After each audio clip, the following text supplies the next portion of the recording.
2 days later, it's a beautiful morning. We've waited out the bad weather.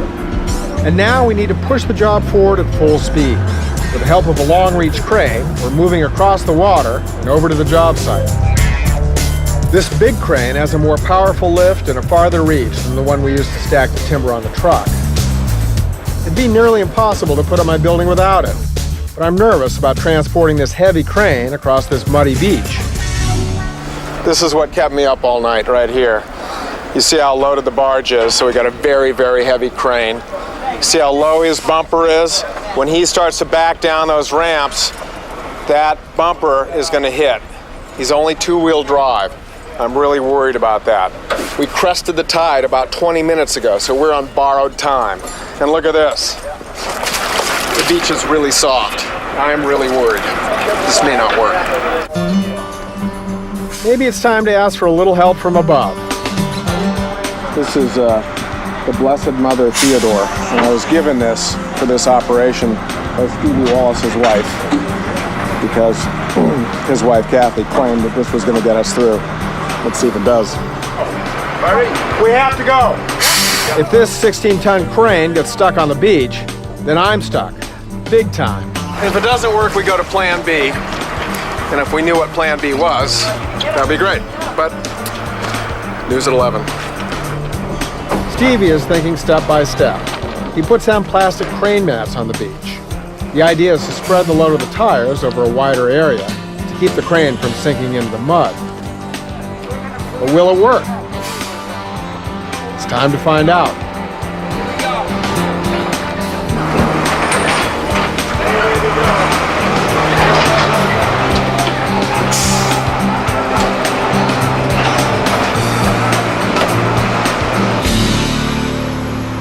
We're stuck in the mud.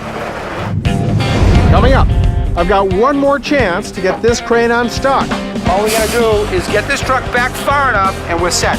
But Lady Luck is nowhere to be found. One of the timber framers mistakenly flipped a lever, blew a hydraulic line. That truck's out of commission. At Framingham State College, you make it happen. I helped start the first green organization on campus. Student involvement here is awesome. You're not just a student here, you're someone whose opinion really matters. Spend time one-on-one with professors and make it personal. I'm not just like a number, I'm a person here at Framingham. They care about me as a person, they care about their students, and they want to see them succeed. The classes here are challenging. Framingham State is inspiring. Unique. Framingham State is amazing.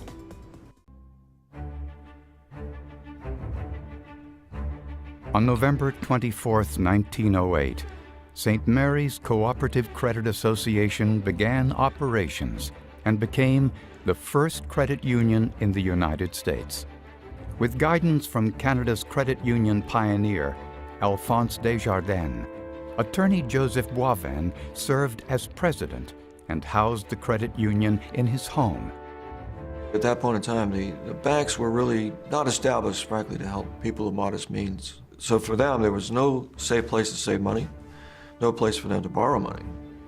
And when they did try to access places to borrow money, they usually ended up at pawn shops or places that would charge usurious rates of interest. The credit union prospered. In 1925, its name was revised to La Caisse Populaire Sainte Marie. Credit union, the word itself, did not exist at that point in time. So they opted for a name that people could relate to, which was La Caisse Populaire Sainte Marie, which the literal translation for that is Bank of the People.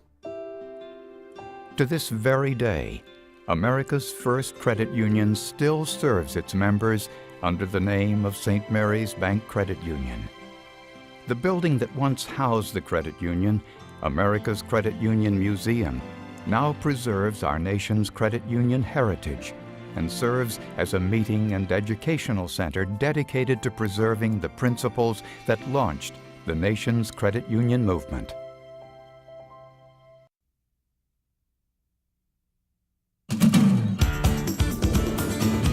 My name is Frank Parisi. And I'm Elizabeth Parisi. Frank and I have 5 children.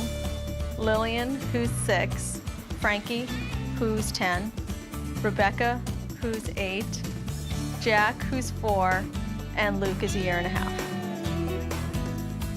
I also have an older son, Felix, who's 20 from a previous marriage.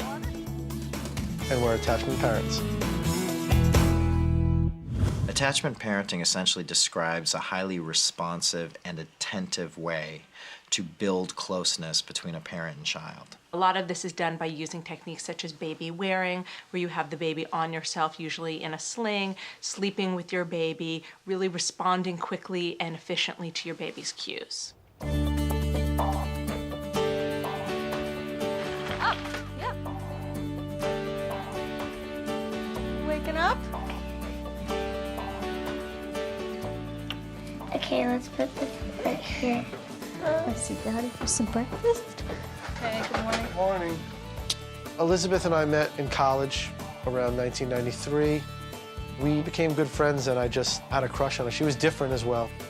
I fell in love with Frank because he was very funny and social and also very kind. And he's still like that. Are you fussy? Yeah. I heard you. Attachment parenting is a little different for each family. Some of the common things are extended breastfeeding, co-sleeping, baby wearing, and elimination communication. Hey, I got a good idea. Can you guys make some menus? Make some menus for breakfast. That would be fun. Come to Daddy. Give me a kissy. I'll put you in the backpack. Here we go. Upsie. Baby wearing is wearing the kids in a baby carrier, such as a sling.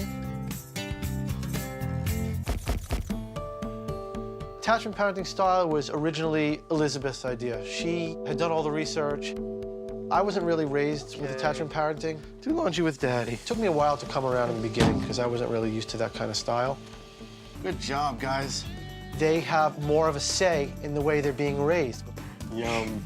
Because they're telling us when they're done nursing. They're telling us when they're done being carried. They're telling us when they're comfortable in their own beds. And I feel that the bond is stronger. It just really works for us. This New England town was the ideal place for Dave and Don Trochty Jr. to grow up.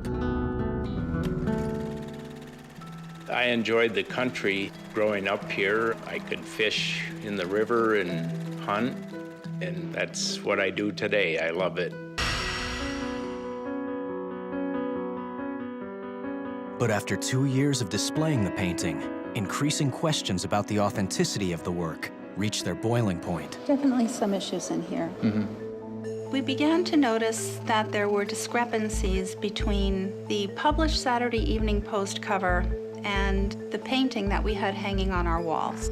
There was something about the expression in the boy's face, the light in his eyes, that seemed a little bit different. There was an artist that had looked at it and called it a replica. I think all the questions make me think we should probably take it off view now, until we answer some of these. Yeah. The museum no longer wished to display the painting and had it returned to the Trochty family home. Of course, I was furious of the accusation. We had this painting all our lives just about, and just couldn't believe what we were hearing. It had been in our home. We had known that my father would just keep it tightly secured all these years, so we just refused to believe that it was anything but the original.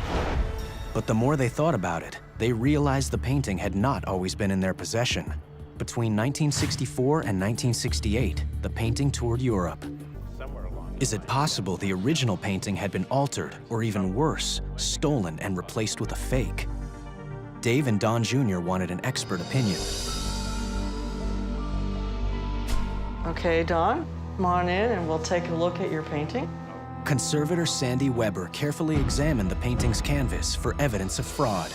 Certain colors fluoresce on their own.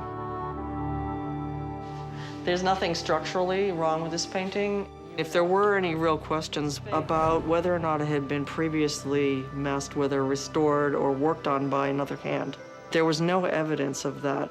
The test results left the Trochtys with an unfortunate conclusion.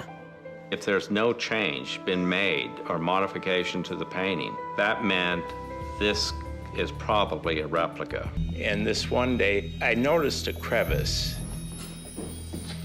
When I pulled on the wall, I noticed it wasn't tight. It was a little bit loose. I got a flashlight. I could spring the wall out just very small amount, maybe a 1/4 inch. Don Jr. drove up to Arlington the next day. Dave had this wily grin on his face, and he showed me the wall that he had found. Bottom shelf extends out. Yeah. Almost simultaneously, both of us said, well, let's start unloading the books out of the bookcase. Bring your end up. My end up first. We removed the lower shelf. Here, someplace out of the way. And instantly, it just came apart. It wasn't fastened in. No screws. I took my fingertips and just gripped the edge of the wall and tried to coax it open. And lo and behold. Oh my God, look what's going on here. Just a few inches, and we could see the tail of the dog, and then the dog, and then the boy's clothes. Oh my God. There it is.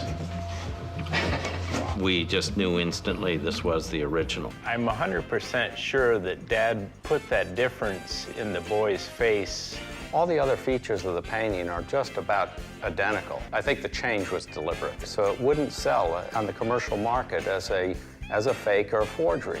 I think Norman Rockwell would have laughed at this.